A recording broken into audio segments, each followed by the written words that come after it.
Welcome to Help, I Have Kids. I'm your host, Pam Marshall, a mom of 5 and a pediatric occupational therapist with over 35 years experience. This podcast is designed to equip you with practical tools, insights from experts, and real-life stories. Because at the end of the day, you are the head of your child's care team. Each week, you'll hear from pediatric experts and fellow moms like you that will help build your confidence. They'll offer clarity and empower you to make informed decisions that work for your whole family.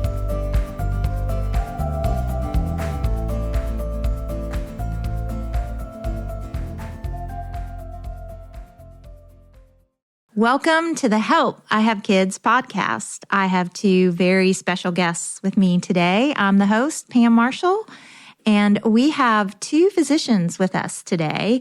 And we have Sarah, Dr. Sarah Schuetz, and Dr. Katherine Dotson, who goes by Kitty. So I'll call you Kitty. Yes, go for it. Well, I am so excited you're both here because you're talking about something that's near and dear to my heart. I have lots of stories about mom health and, you know, how we put ourselves on the back burner and how do we take care of our health in the middle of raising our kids. But first, I want to hear...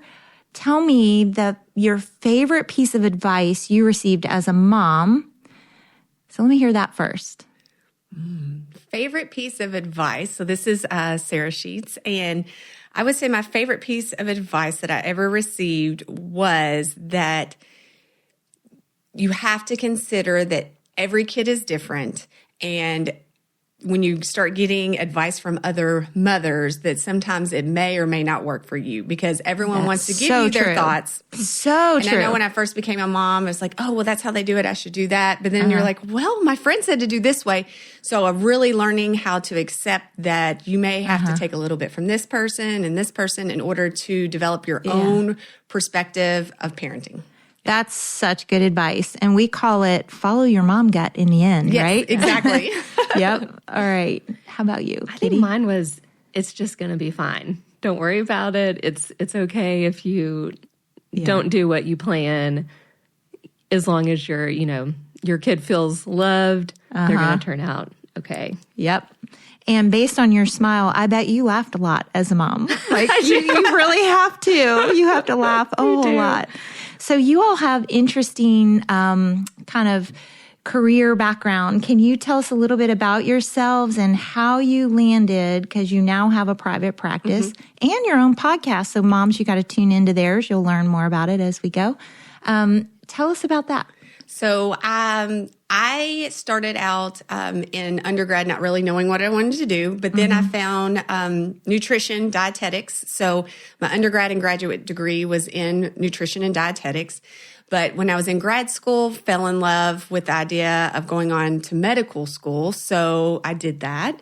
But really, when I started medical school, I had this idea that I wanted to still have this focus in nutrition. So went through medical training and decided to become an internal medicine doctor in primary care.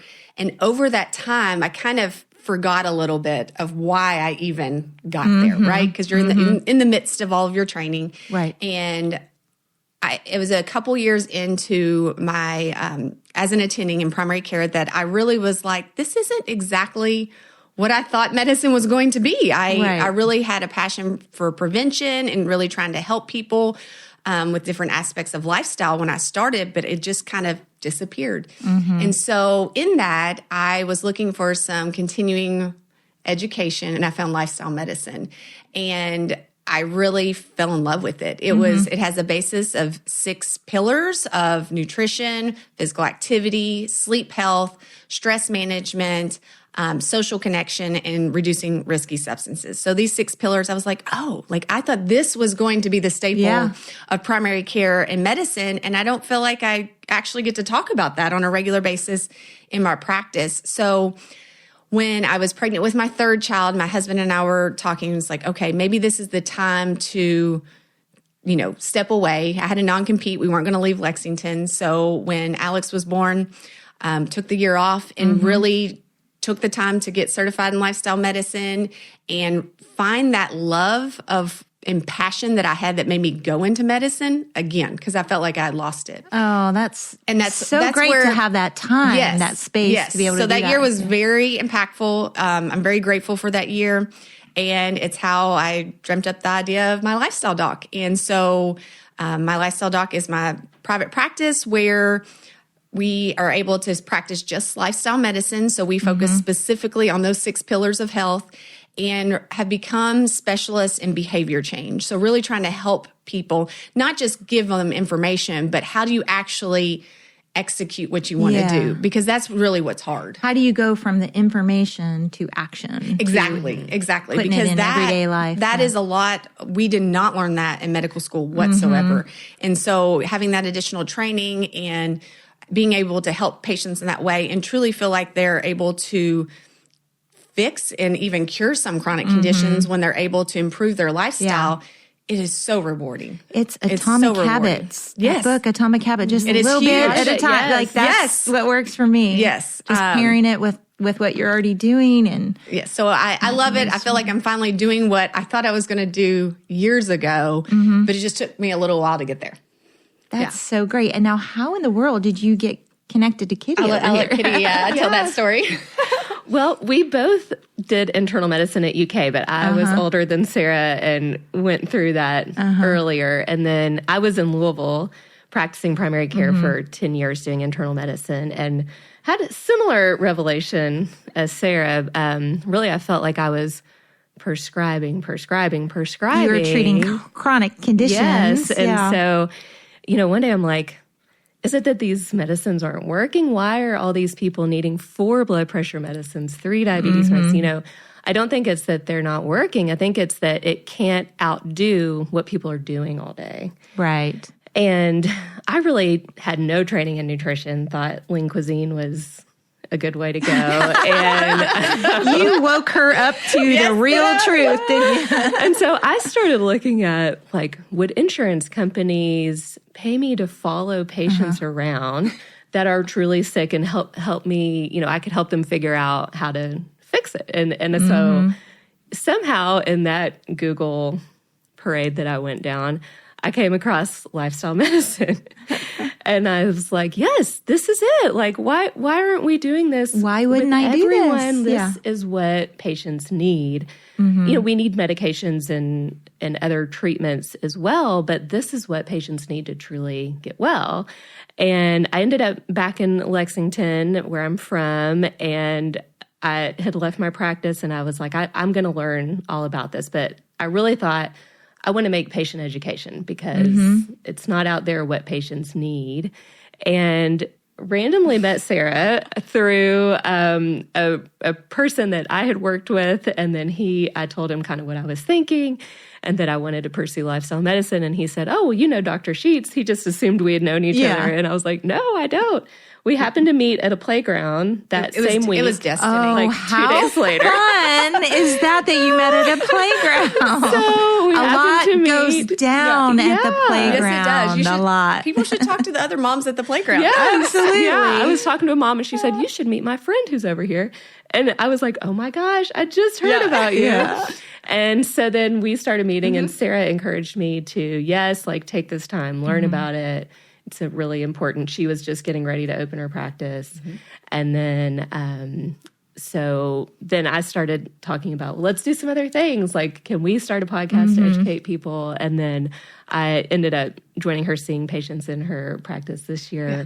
And so that's so just exciting. How it came around. So I think these moms listening are going to fall in love with you and want to come see you. Where are you located? Where's your office? It's on Custer Drive in Lexington, Kentucky. And if you do have interest in coming to see us, best way to contact us is through the website. We have an inquiry form, and then one of us gives you a call. And we see how we can assist Lifestyle Doc? My Lifestyle Doc. MyLifestyleDoc.com. You got it. There you go. You got it. How fun.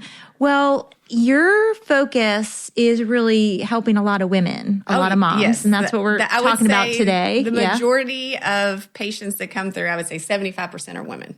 Yes. Yeah. And so if a mom, many of us put our health on the back burner. I know when I had 5 little ones, I had to decide things in the journey, but you can get so busy, you forget to put yourself first or take care of yourself. I used all kinds of strategies. Like I would work out at the Y, and my goal was 25 minutes, 30 minutes in the Y. I could drop them off real quick at the little childcare, do 25 minutes hard and fast, pick them up. Because I knew if I had an hour set an hour, I would never get there. But if I would just say 25 minutes, I would get there. And then if I had time to extend it, I could. But, I had to set like a small goal or I wouldn't get there. So absolutely. And that is something that we talk about a lot, because many times I feel like, especially for mothers, is if we don't lose that ideal state, right? Some of us are very much perfectionists and we want to do everything perfectly. But if we're able to just allow ourselves to do a little bit, and that's okay, that's really the best way to get started. And that's what, when we're talking to patients, we talk about on our podcast. It's all about, hey, can I find 5 minutes for myself, then build up to 10, then to 15, but really learning to accept that small steps still make an impact. And it's worth doing that for us. That's right.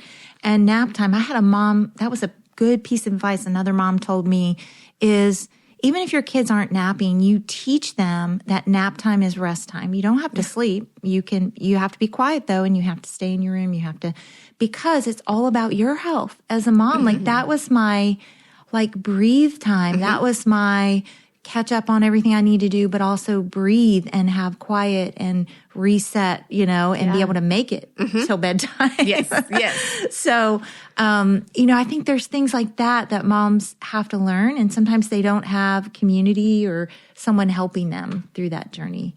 Absolutely. Because it's important to take care of yourself. Yes, it is. And there's lots of little tips and tricks of sneaking things in. There are. What's something, let's talk a little bit about nutrition, because you were talking about your interest in helping moms through that. So much of our food in America, when you travel to other countries, you realize how good their food tastes. And you come back home and you're like, I'm like, this is not a carrot. Like, this is not the same carrot I ate when I was over there or whatever. So how can you incorporate that in a mom's lifestyle? And, many moms are feeding their children the American diet, which isn't great. The horrible chicken nugget is not great. So how do you help moms with that, with nutrition? I think one of many times moms have a perfect picture, right? We watch social media, which is very dangerous, because you see these perfectly plated meals that are labeled as that this is the healthy meal. Yeah. So in our minds, we start to think it's not healthy unless I do this perfectly. Right. And I always tell people that I'm a retired perfectionist, and it's one of the best things that I ever did for myself, because when you're able to accept that I don't have to put a completely perfect meal on the table, right? But tonight I did have a vegetable option for my kids on there. The rest of the plate may have not been ideal, but I did get a vegetable on there. The easier it's going to be to work towards an overall healthy diet, because so many people just get stuck getting started. And when you're trying to adjust from the standard American diet and including more whole foods, our palate's not used to it. And so your kids are going to say it doesn't taste well. Like, they don't like how it tastes. Right. So you have to continue to expose them over and over again in order to get them to try it, their taste buds to change, etc. So I always just tell people, you got to start small, adjust what meals look like in very small pieces. Don't try to go for everything, because then you end up frustrated. You cook 5 meals that your family all are like, ooh, I don't like how this tastes. And then you quit, and you don't think it's ever possible to change the nutrition for your family. And for moms that are just becoming moms, or maybe you have a little baby and you're not far down the road yet, you really can start with whole foods. I used to teach my kids, there's little sayings we moms come up with. Mine was, just eat food the way God made it, like whole. Like the animal that was the way it was made and killed, and the vegetable the way it grows. Right. Yes. Like just eat food the way he made it. Yeah. Yeah. And I would say too, don't get too caught up in, I need to make sure I'm not having chicken nuggets or I'm not having this. And if you have a meal that's in front of you or in front of your family that isn't the best, let's say it's pizza, or let's say you do have chicken nuggets out there, is there something you can add to that that's going to bring some nutrient value? Can you add some beans on top of something? And it doesn't have to be a lot. A couple of beans for a kid would be a good source of fiber. Can you add some seeds onto something? And just start thinking about, am I getting any nutritional value out of this meal? And if you're not, there's probably something you can keep on hand to just add to it. Can you add a handful of spinach? I found you can add a handful of spinach to pretty much anything. Yeah. Sneak it in those sauces. So just sneak That's it, right. just sneak things You in. can chop spinach up and put it in the spaghetti sauce. Yes. You can hide it in lots of places. I had ADHD child that was very picky eater, but I knew strategies, and that kid would eat bowls of spinach salad with this blush wine vinaigrette dressing on it. I don't know why. He loved it. I'm like, have at it. Have as much dressing as you want. Eat that spinach. But yes, I really feel like that's where we can make it easier on us, is accepting that it's okay to not do it perfectly. Right. And make it more of a slow, gradual addition instead of thinking about subtracting everything at once. Yeah, those are good. Good. What do you have anything or any place to send a mom, like what's recommended? Because I find that we don't really even know what's recommended for kids. Like it was an eye-opener to me even before I had kids when I would go into daycares that were on like the National Food Program, and they would measure portions out. And when you see the portions, like for a 2-year-old, they're really small. Like the expectation of the quantity that a child's supposed to eat is very small, but somehow we have this idea because we are the nurturers. Moms, we take that serious. It's our job to get food in our kids. It's our job to make sure they're growing, they're on that growth chart. We take that seriously. And sometimes we have a distorted understanding of what that is. So, and then maybe a variety, like what type of variety of foods? Do you have something or a website or a place you send them? I would say many times, I mean, it's not necessarily where many people go to, but talking to your pediatricians, they do have these resources that have appropriate serving sizes based off children's age, etc. So I always encourage people to have that conversation. If it doesn't get brought up, doesn't mean they don't know. And so asking your pediatrician, because a lot of times they have great handouts and resources just to get you started. Right. And I think an interesting thing to note too, back when I was a first-time young mom, allergies weren't quite the thing back then. And we were just giving our kids peanut butter and, all the things. And then it swung the other way where don't do X, Y, and Z. And then they really decided, oh gosh, kids are developing more allergies, severe allergies. So now they're back to introducing these foods. So do you get many questions about that? Like moms just fearful of what to feed their child? We actually did a podcast with a local allergist addressing that specifically. Oh, we'll have to go listen to that one. Yes, it's with Dr. Shauna Ritter on the Starting Gate podcast. And she goes over like how that pendulum, we had that swing. Yeah. And really the earlier the introduction, we've noticed a decrease in allergies. We're finally seeing it go backwards again. Yeah. So we kind of messed that one up. Sometimes that happens in science. Earlier, and the other thing she taught us that on that episode was the earlier and then consistency. Like you have to be consistently introducing it in order to really decrease that risk of an allergy. Sometimes as moms, we're like, oh, I'm just going to give them this little bit of nut butter.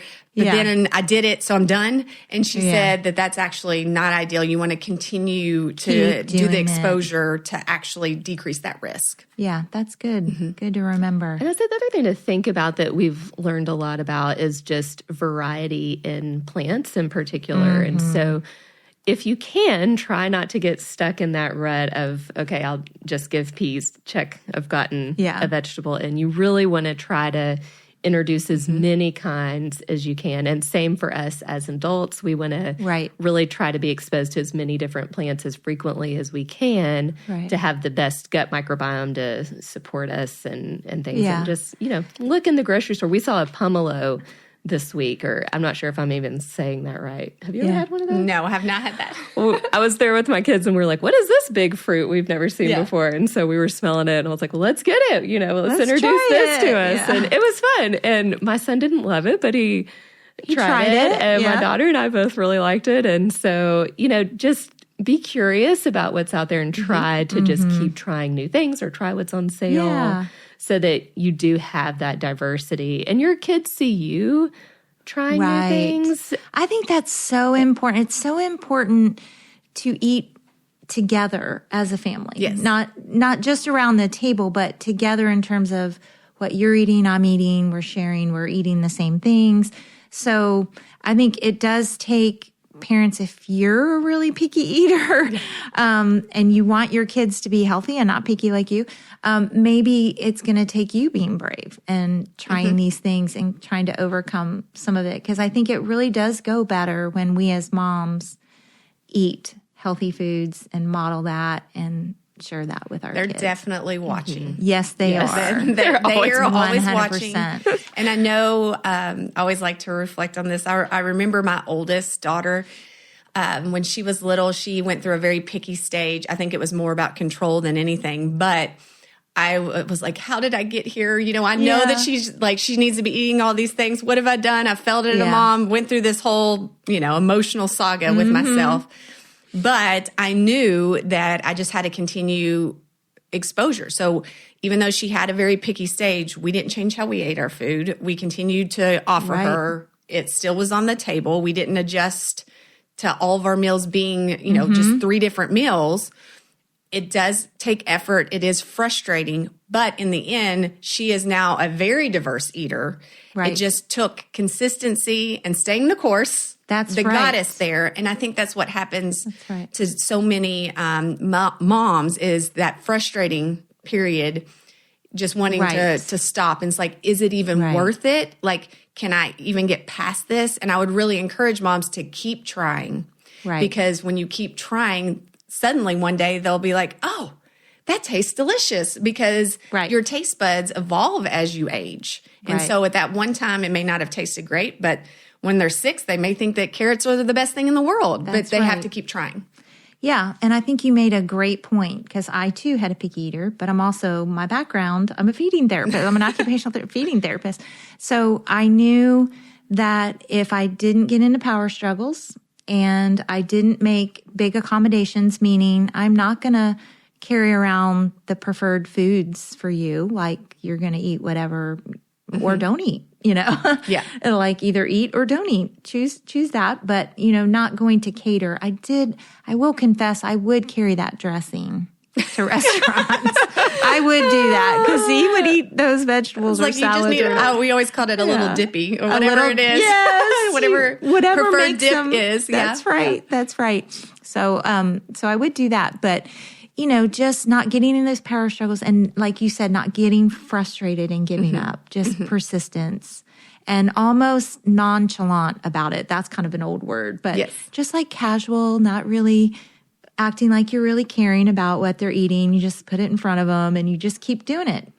And there's a lot of research that shows if you put that little piece of broccoli on that plate for 20 days in a row, there's going to be a day where they'll try it. Yeah. Yes. It's there. I also watched that, when parents weren't around, like at daycare or schools or whatever, kids will try things. Yeah. Yeah. So no, it one of my favorite is sometimes it's nice if you have one of your kids' friends comes over and they're not picky. Right. Because they'll be like, oh, they like that. Maybe I'll try that. Right. I've seen that with my son here recently. So I'm always like, oh, look what Jackie's eating. Yeah. Why don't you try that? Right. And sometimes it works. Yeah. Or you don't say anything at all and magically it just happens. Like I've seen that too.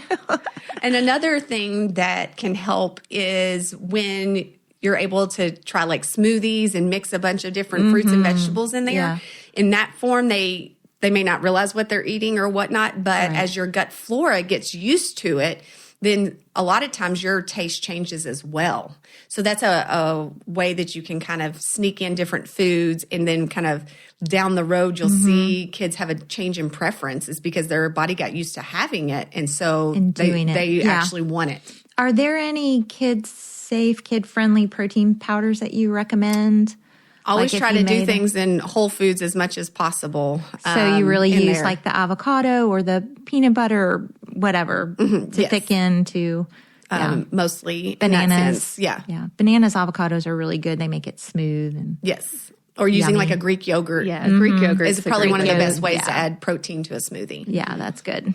I think the other thing that's just really important for moms to remember is that you are not the trash can for your family. I think I struggled with that sometimes. Yeah, and, such a good point. You know, if there are leftover chicken nuggets, there are leftover goldfish, there are leftover other things that are not going to be helping you or your health, you do not have to eat them. Right. Because it's either going in your mouth or it's going in the trash can. That's right. And really it's better for that to just go in the trash can. It's quite freeing when you come to that moment. I will say, yes. I remember when I came to that moment, like, no, I can actually just scrape that right there. Yes, I do not have to put that in my body.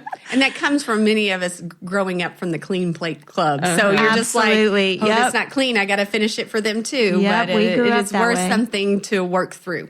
Yeah, that's good advice. So moms, try that one. Just throw it in the trash. It's a good one. Okay, physical activity. So exercise. How moms do this. I can share one of my strategies to kick us off. So I was a runner in college and got a baby jogger, but I got this kind that was kind of like a bike frame. And buddy, I could run. I could put 2 kids on a bike, 2 kids in the jogger stroller, go. And, you know, I just made that a thing. Like we'd go on lots of walks/runs, whatever. Or if I'm you find parks that have sort of paths that if the little older kids might be playing, you could do one lap real quick and come back. So you could take the littles and come back and then do another one and come back. Those kind of things. So I tried to exercise with them when they were little. Yes. No, I think there's 2 different strategies to use depending on your situation as a mom. Yeah.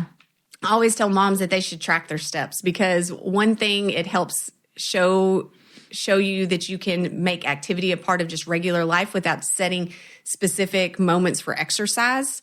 And you can see, as long as I'm like up moving, playing with my kids, watch, I can get those 10,000 steps or I'm moving around. It just shows you how active you can be just in your regular life. So that would be one strategy I always like to encourage. Do either of you do the weird thing? I'm just a weirdo this way, but I would, like when doing the laundry, I would take 2 or 3 trips rather than 1 just because I wanted to run up and down the stairs. Oh, that's a great idea. I'm just a weirdo. I do that rather than like trying to carry it all. I'm like, actually, I'm going to turn this into 3 trips. I can do it. And I'd sprint up, put it down, sprint back down, keep doing it. Because I'm like, well, get some steps in, get some work in, doing the laundry. I used to hold a squat whenever I was washing my pumping supplies. That's so good. Because I was like, took a while every night to wash all the pumping supplies. So I would just say, I'm going to try to hold the squat till I finish washing this one and then stand up and do it again. So, figuring out, and I went quite a while without exercising and getting enough activity. And I really realized I have to make a change and figure out ways to put it in. So things like that. And then I even started with, it was an app, I'm pretty sure it still exists, called 7-Minute Workout, and it was free. Neat. And I was trying to get myself just into the mindset of, okay, I have to be doing more physical activity. And so 7 minutes, I can't reason myself out of I don't have 7 minutes. Right. And usually it was in the living room with my kids playing on the carpet next to me. You can do it anywhere. And so, if you're not someone that's doing regular activity, just really starting small with 7 minutes, 5 minutes, whatever, and just commit to it. Yeah. And then you'll go on from there because you realize, oh my gosh, I feel so much better. And also sometimes just choosing to go outside with your kids. Like, because We have a long list of the to-do list, right, for the moms, and it's always pounding at us, and we're thinking if we could just send them out, we'll get some of that stuff done on that to-do list. But sometimes you just have to make yourself go out and go like, hey, guys, I'm going to go out for 10 minutes, and I got to go back in and do my chores. But, getting outside and playing ball with them or doing whatever, getting There's lots active, of being ways active. to be active with your kids. Absolutely. And it's just pushing yourself to do that, making the choice. And then another big tip that I always tell people is actually scheduling your exercise. What I have found helping moms in general work on behavior change is a lot of times we will just say, okay, I'm going to start working out in the morning, or I'll do it after work, or X, Y, or Z. But until you make an appointment with yourself and put it on your calendar, everybody's going to take up your time. Like 100%. It's so easy that someone calls and they need you. But if you actually have a scheduled appointment and it's on that calendar, you are way more likely to commit to getting it done. So that's also another tip that I always give people. It's like, you've got to put it on the calendar and commit to yourself. And then to get it to stick, I always encourage moms to think about, how did you feel after exercise? Because many times, you won't do it because you're like, oh, that's foolish. That's not a top priority. But once you start seeing the actual mental health improvement that you receive from exercise, managing that stress, you realize you're showing up better for your family, your kids. And then you're like, I've got to do this because it helps 100%. me be better. 100%. And we all have different schedules. Some of us are stay-at-home moms. Some of us are working moms. Right. We all have different schedules, different income levels, but there's something you can do no matter what your situation is. And that's why I love exercise, because it's really an option for everyone. It is. There's so many free resources. I know. So many apps now. But also, I'm a fan of these workout places that have apps that you sign up, and if you sign up and you don't go, you have to pay. That's really good. Get you there. Now I have to make sure I sign up, right? And commit and not just walk in the door like I do a lot of times. But I like that. The accountability. So those are good places to start and to really help yourself build that habit. And then once you have the habit, then it becomes so sacred to you that you're like, nobody's going to take away my exercise. That's my me time. It helps me feel better. I'm doing this for my family.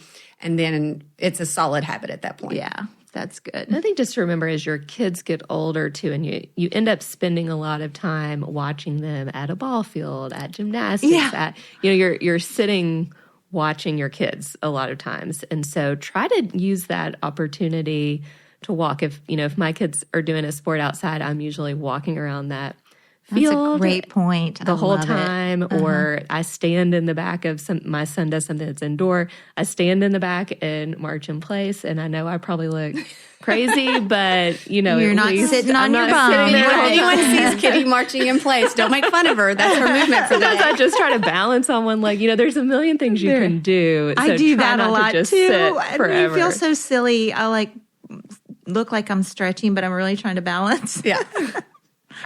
That's funny. Well, sleep is the next big one, because I confess I was not a great sleeper raising my kids. I probably had 5 or 6 hours, much better now. But tell us about that. How do you work with moms on sleep and their sleep habits? I think one of the things that we like to emphasize first is how important it is, because a lot of times we see sleep as something that we can take away from depending on a mom's specific situation, that might be the only me time that they get. So they stay up later and take away from their sleep in order just to have that alone time, or they're trying to work up until, they have all their to-do list done and then try to go to sleep. All these things that we try to steal sleep from.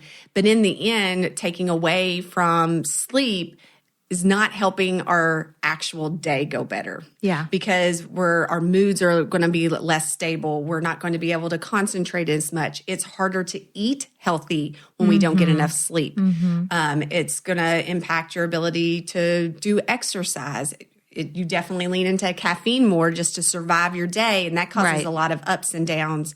So I really just try to educate moms, and we can't always just steal from our sleep. We need to think of other strategies to figure out how to get things done instead of taking away from that. And your body will talk to you. It'll Tell catches you. up. It'll tell you when it's tired.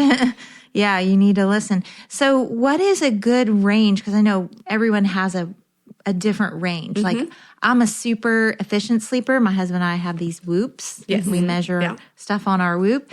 And he's not so much the efficient sleeper, but I'm very efficient. Like when I go to sleep, I'm out. I sleep solid. I can sleep through anything. So I don't need as much. He needs a longer period of time because he's not very efficient. He's waking up a lot. Yes. So how do you tell people if they don't have something measuring their sleep, what's a good range for a mom? 7 to 9 hours is the recommended range. And again, just like you have recognized, some people are more around the 7 range and some people can be up to that 9 range. But going beyond that 9 range, there's not significant. It's not like you get more benefit. Sometimes it actually causes more harm sleeping beyond that, or should be a question of like, oh, I need to talk to my doctor. I feel like I'm needing is 9, something 10, off. right? Yeah. That should be a red flag that you have a discussion with your doctor. Or if you're getting less sleep, really considering, okay, is there ways I can try to add to my sleep? And our bodies tell us a lot about whether or not it's enough. And so you have to take a moment to listen.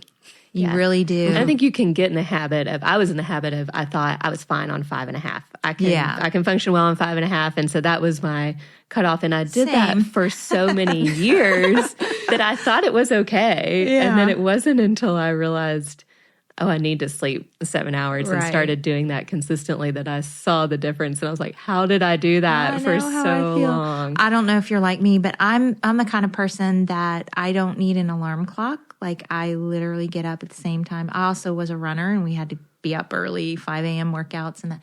So I'm on that 5 a.m. schedule and it doesn't matter what time I go to bed or if it's the weekend. I mean, I might be able to sleep in till 6, but you know, I have to work at it if I'm going to sleep till 6. And so it's bad if I stay up and the teenage years, I don't know, you moms that have teenagers, bless you. Because that about, we don't know those years that yet. about killed me because they are late night owls and they stay up and talk and their friends are over, you know, it's late. And that about did me in because I can't sleep in. And so I'm going to bed at 12, 1 o'clock and my little 5 a.m. alarm clock goes off in my body. So, there are different seasons we go through that we really have to, you know, and I had to learn to say, hey guys, I'm going to bed. And just put that can be really hard to do. Yeah. And it is important. I think there's kind of 2 different struggles you end up seeing. One is moms not making enough time for sleep, not you know, stopping the laundry or the show or whatever to get in bed on time. And then the other is just getting poor quality sleep and you're laying in bed scrolling. And so then, you know, when you do finally close your eyes, you're not falling asleep. So taking time to actually shut down at night, turn your screens off. I found for me, I was waking up frequently when I had young kids and I thought, well, my body's just so used to hearing the monitor and I'll never sleep well again. You know, always listening for the kids, I'll never sleep well. And I realized actually it was because I tended to do some late night snacking. And and I blamed it forever on just listening to the monitor. And once I actually stopped that and really quit eating 3 hours before bed, I slept soundly. And so it's easy to kind of just get in habits and routines and think this is the norm. Right. And so I'd really encourage you to, if you do feel tired as a mom, which, you know, it is tiring. It's a never-ending job. But to really just sit down and take a minute to stop and think, am I doing a good sleep routine? Am I, you know, stopping eating several hours before bed? And am I making enough time for sleep? Those are all good thoughts. There's a lot of things, moms, you can do to help you with sleep. I was one that struggled with insomnia pretty bad. And what I had to realize was I could not either do things around the house or I could not do work right up until bed and then expect my brain to shut off. I don't know why. I think it was from the years of studying, and I would, you know, study up until bed, but I would be reading and it would put me to sleep. Much different than some of the other work that I would do. But once I actually made myself have more of a wind down routine, Kitty's going to laugh because I talk about this all the time. But Sarah loves a wind down routine. Literally, it helped my insomnia so much. If I literally made myself the 30 minutes before bed do something relaxing. And a habit I had to stop is my husband loved to have like pillow talk and like talk about, okay, what do we have tomorrow once we were in bed? And I had to shut that down, because if I was in bed and he started talking about the next day, then my mind... Then your mind is going tick, tick, tick, all tick, I was tick, thinking tick. about was, oh my gosh, I got to get this done. Oh, he mentioned that. Am I going to forget it? I forgot to sign that paper. Exactly. And so we had to get in a better habit of having those discussions before bed, kind of going through the next day, et cetera. And if I needed to make notes, I always tell people your brain's going to ruminate on things. So if you need to remember them. So if there's something that comes up in conversation, go on and write it down, put it in your phone, put it in your planner. That way your brain doesn't have to hold on to it all night. And it will help you relax and go to sleep and have less of that next day anxiety that many moms experience once they hit the bed, because that's the first time they've had enough, they've slowed down to be able to think. Yeah. So if you actually slow down and think before you get in bed, you're going to have a decreased issue with insomnia. Yeah. And why do we care so much about our child's routine? We make them have bedtime routines. We read to them. We don't. Exactly. We don't do it. It's bath time. We read. We put on our pajamas and then we go to bed. Yeah. And the reason we're doing it for them is the same reason we should do it for us. Nothing 100%. has changed. Our circadian rhythm really likes routines. It tells our brain when to secrete that melatonin. So the more you are consistent and the more consistent your bedtime is and what you do before bed, then your body is ready to go to bed. And Mom, something that helps me, we all have these little tips, but I have actually a night-night alarm, I call it. Yeah. My phone goes off every night at 9:30, go to bed. It tells me to go to use bed. that strategy for some of my patients that struggle, making themselves go to bed. Yeah. It is actually having a nighttime alarm. It's a unique sound that I don't use for anything else, and it goes off every night at 9:30. Yeah. It helps. Yeah. And I would say if your kids have a hard time winding down too, we frequently will do like a guided meditation as a family. Oh, and that's good. My kids can do it, and then they are ready for bed. That's good. They are really ready to go right to sleep after we do that, just 5 minutes. I have heard a lot of families doing that, or having like an hour of quiet, an hour of silence, and people can read or do their homework, but they're all together in the family room or living room, wherever you gather, and they're all together and it's quiet. And I don't think I could get an hour out of my kids in quiet, but really even just a 5 or 10 minute guided meditation, then they're out, they're ready to go. Yeah, that's great. Just experiment. Those are with all your family. really, really good strategies. And now social connection. We talked about the park. I used to do that too. Just social. That was my social time at the park. But let's talk about how you coach moms with being social and taking care of them. Yes, I know that is something that it all depends on a mother's situation, but sometimes when you either hit maybe motherhood before some of your friends, or you've moved, or just in general schedules don't align, people that used to be your social connection, it's more challenging. And so I always encourage moms to find ways to connect in whether that is making sure you find a friend that will go for a walk with you, and it can be with or without your kids. Or just getting involved in different groups. That is a great way. A book club is a great idea. Great way, to discuss that. Or interest groups, or doing something that just gets you out of the house to be able to connect with other people. It may feel challenging as a new mom, but it's definitely rewarding. And you have to kind of build that into your new schedule. Yeah. I know I felt a little overwhelmed with my first. It was like, she often had blowouts too. And so it was like, oh my gosh, is it worth me like packing up all these extra outfits, being ready for a blowout? And then I would just be like, oh, no, we'll just stay and play at home. And then finally, once I got that confidence, of yes, it is worth it. Just even going to the story time at the library. Right. There's so many things you can do to connect with other moms. And then, of course, if you can have some social connection outside of your children, that is also incredibly rewarding. Really helping. I think moms groups are so important. And yes. a lot of people find them even through churches and other community places, or neighborhoods have mom groups, or little mom's exercise classes or whatever. Just lots of different ways moms can find that connection. Because I guarantee you're not the only one that shows up there that's right. needing more social connection. Yeah, and I think we have to, you might have to put yourself out there a little bit, but it is well worth it because you're able to get that connection back. And moms, I know we all connect online. There's so many mom Facebook groups, but that isn't real connect. I mean, that is, moms will answer you and you feel supported, but the emotional connection we're talking about is real face-to-face emotional connection. If we didn't learn anything from COVID. We Right. all realize that in-person social connection is critical for our mental health. Yes, it is. It cannot just be all online. Yeah. Right. And it's really what the research shows is the uniting factor, thinking about longevity, and that's such a hot topic in health right now. But social connection has been shown as what is underlying people that live long, healthy lives. So you can eat perfectly and exercise perfectly, but if you don't have that piece of the puzzle, your life will probably be cut short. So it really is worth you making time for it. And I think what I found myself not, feeling guilty about making time for that. But I think now that I'm better about doing that, my kids seeing me acknowledge that is important, I'm hoping will help them to make sure that they keep that important and for them you prioritize friendships. Absolutely. Build friendships and maintain friendships and prioritize them. That's really good. It's fun. The Blue Zones. Have you ever heard of that? Oh, we love the Blue Zone. Love the Blue Zone. So studying, I actually was in a Blue Zone last year. It was very fun.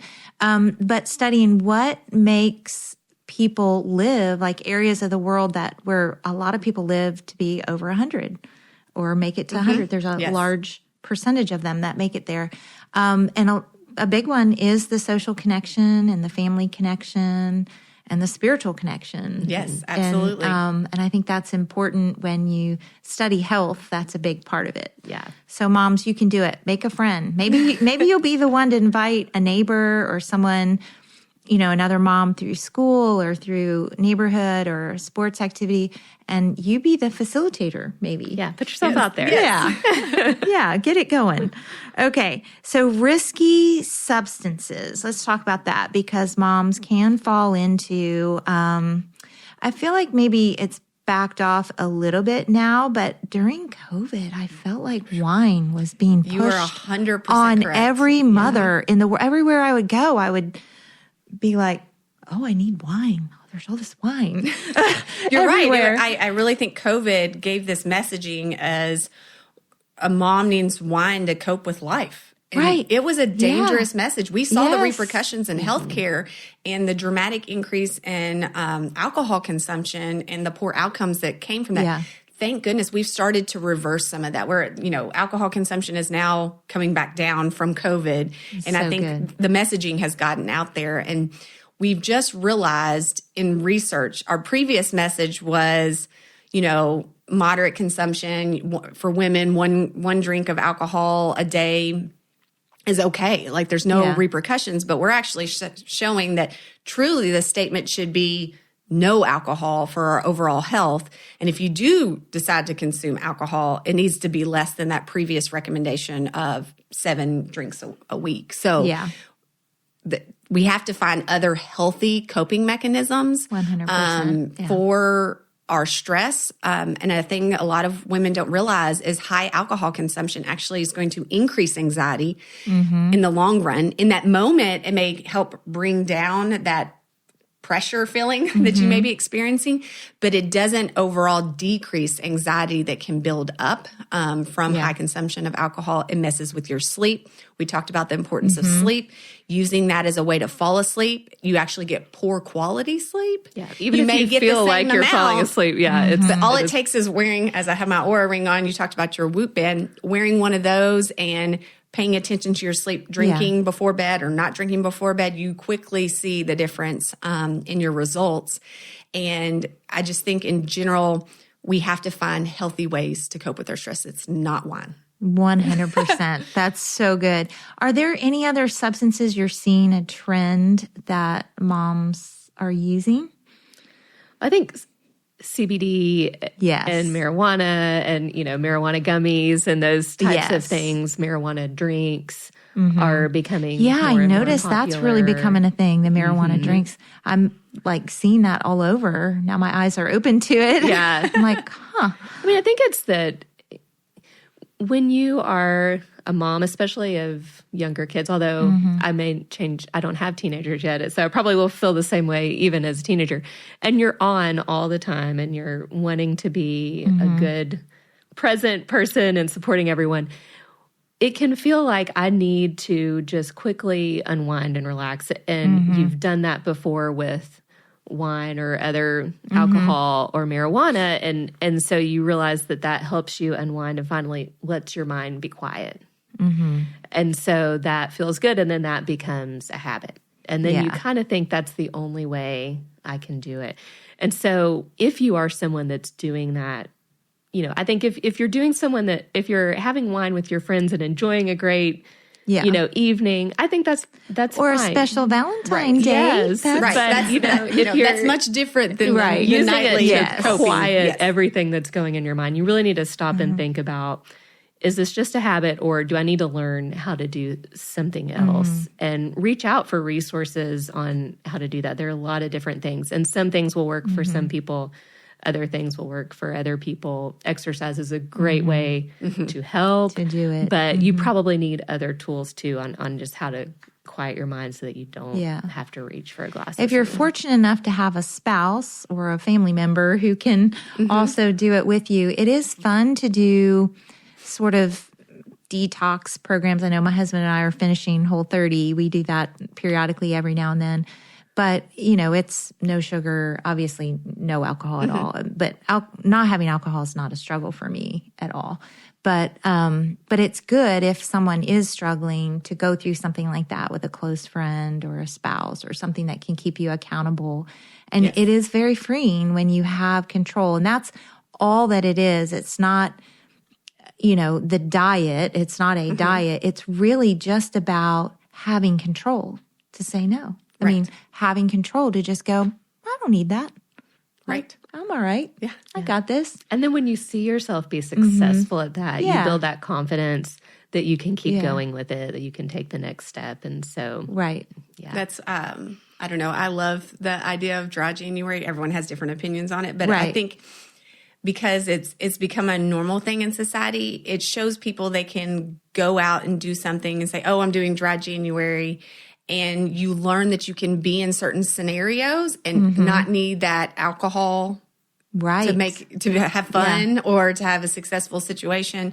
So just like you mentioned, the Whole30, those things are very helpful in building that confidence that, yes, I can do something without having the glass of wine or whatnot. Right. So when you do choose it, you're choosing it just because of that specific situation, not because you have to have it. Not because it's an emotional need. Right. Yeah. That's really good. So good. And something we talk about a lot are habit loops. And when I'm working on someone that's trying to break the habit loop of having a glass of wine every night before bed, because that is their wind down, right? And so let's say, and for a habit loop, you think about your cue. So your cue is I want to relax, it's time to relax. I have the glass of wine. My reward is that helps me relax. Well, if I want to stop that, I need to put a different habit in there. So something that I guide some of my patients to do is like, oh, I'm wanting to wind down. Maybe I'll do a short yoga or stretching to actually calm my body and decompress. And I get the same reward. I just put a different habit there. And that's much easier to help break that habit when you put a new habit in its place. A new habit in. And yes, there are great yoga apps. Yes. There's lots out there. There are lots out there. Or, I love using the Calm app. It has lots of meditations or, if this is all new to you, that can kind of talk you through some of these guided ways to relax yourself. So I always encourage trying to put something in place because that will help you have more success. Yeah. Yeah. Yeah. I can tell a funny story about a yoga app. So our youngest son is married. He's young, but he plays college football. And he was doing yoga for a different reason, for stretching and flexibility. And his wife would just join right in with him. And then when we'd be around and he'd do the yoga app, we all join in with it. We're all doing yoga. So see, you moms, you could do that too. Use the yoga app. Get your whole family. Join in it. Love it. Yeah, that's fun. Okay, advocacy. Let's talk about that and whole person care. And how do you help moms advocate for themselves? Because we're always advocating for our kids. Yeah, that's great. I think one of the first things I like to educate moms on today is healthcare is a very messy place today. It is. And there's lots of information. There's lots of information. So much information. And I think 20, 30 years ago, yes, you could just show up at the doctor's office and,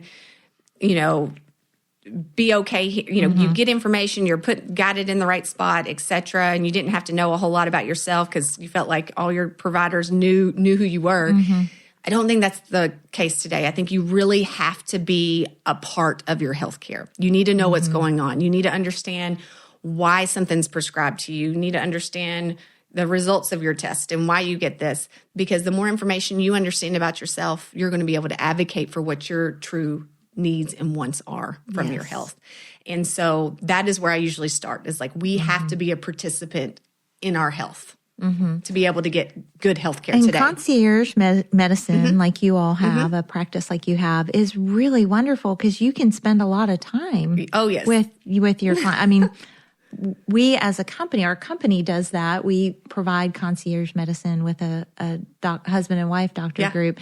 And I love it. I get a whole hour with I can bring all my questions and ask them. So I'm sure if people haven't tried it, they should try you. Yes. And see what that is like. It's great being able to spend time with patients. I know that was probably something that drove a lot of burnout for both of us, is in traditional healthcare models, how little time you get to spend with your patients.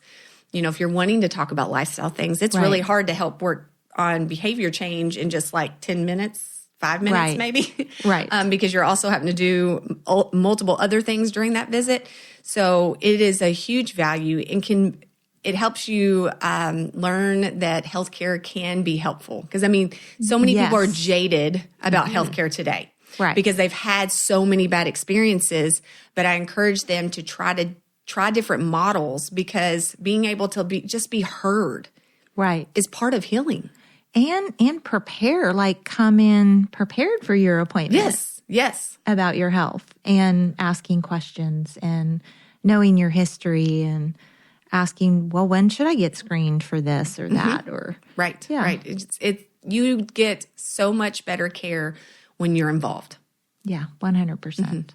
Is there anything you have along those lines? Yeah, and I would say definitely the healthcare landscape is changing a lot, and insurance and everything. And so practices like direct primary care practices are, I think, going to be a growing number. And they're a little bit different from concierge medicine. And we've done an episode on that too, if you ever maybe I said that wrong. I think I'm really saying direct primary care. Yeah, because that's what we use. Is some direct. are more expensive, some are less. And a lot of times people think it's something that they can't afford, but actually it may be cheaper for you to go that route than it is to use traditional because a lot of times it's a fixed monthly fee, and your co-pays or co-insurance might be higher than it costs to go to direct primary care. So keep learning, and that's all continuing to change. I would say just try to keep your ears open. I think it's hard when you have children as well, especially if your child needs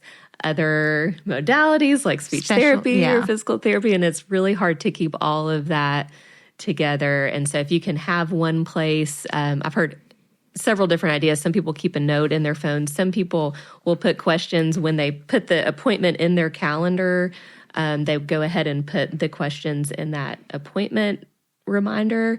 You just really want to make sure you're keeping track of everything, because I think a lot of times patients come in, they feel frustrated that they forgot their list, and then they haven't asked you the questions that they meant to. I know I've felt that as a mom. I've left appointments going, oh my gosh, I meant to ask the pediatrician this, and this. So just try to keep track of everything so you feel like you've asked everything you need to. Do you have a communication system too? So if someone walks out of your office and they need to ask you a follow-up question or something, do you have we have a patient way? portal that they are able to message through, yes. Oh, that's great. That's really helpful too, just to have access, because that's something that is different about direct primary care, to have that access and you get answers back. It's so great. Yes. I love it. Okay, well, to wrap it up, let's repeat how our moms can find you and your podcast. Yes. Our website is mylifestyledoc.com, and you can send us a website inquiry. One of us will be in touch and can help you with scheduling. We always like to do a free call ahead to let you know what our practice is currently offering and see if that meets your needs before you spend any money. We don't want to, offer something that's not exactly what you're looking for. So we always encourage to do that, and we'll chat with you. And if it's a good fit, we'll get you scheduled. That's great. Yep. And our podcast is called The Starting Gate Podcast. The Starting Gate. I'm going to start listening to The Starting Gate. We just want to encourage you to think about your health, give you some tips on how to get started on making change. And I think a parting advice I would give to moms is, especially in the early years, you can be so busy that can almost become an excuse. And you can just say, I am just so busy between everything I have to do that I don't have time to exercise. I don't have time to cook right. I don't even have time to think about it. And so try to just make yourself stop. If you can get away to a coffee shop. I mean, it's worth paying that babysitter if you don't have someone to watch your kids. Try to step away and really think about what is taking up all of your time, and think about where you need to ask for help, which is what so many of us struggle with. We do. And really give yourself some time to reflect and figure out how you can put yourself in that priority list somewhere. It is that tape we hear when we get on the airplane, put the oxygen mask on your child first, or on you first, and then your child. That's what I meant to say. So put the oxygen mask on you first, and then your child. So that's what it's like, is we've got to take care of our health first so we can take care of our child and our family, because we're in demand, we moms. We're pretty special people, and we got to take care of ourselves. Well, moms, thanks for listening, and I believe you can do it. You can take care of your health, and you can start today, just a little bit at a time. And thank you for joining us today. We've really had such a great conversation, and we're talking about a precious thing, which is you, and how to care for you. Thanks. Thank you. Thank you. Thanks so much for listening to Help, I Have Kids. If you're tuning into this podcast, that means you're a mom who's curious, committed, and ready to learn. And we see you. We'd love for you to join our Help, I Have Kids Facebook community, where moms just like you are connecting, asking questions, and encouraging each other every day. It's a space for real conversations, expert insight, and support from moms who get it, because we're all in this together. And if you know a mom who's feeling unsure or maybe overwhelmed, or just needs to be reminded that she can do it, she can advocate for her child with confidence, share this episode with her. We're building a village here, and we're glad you're a part of it.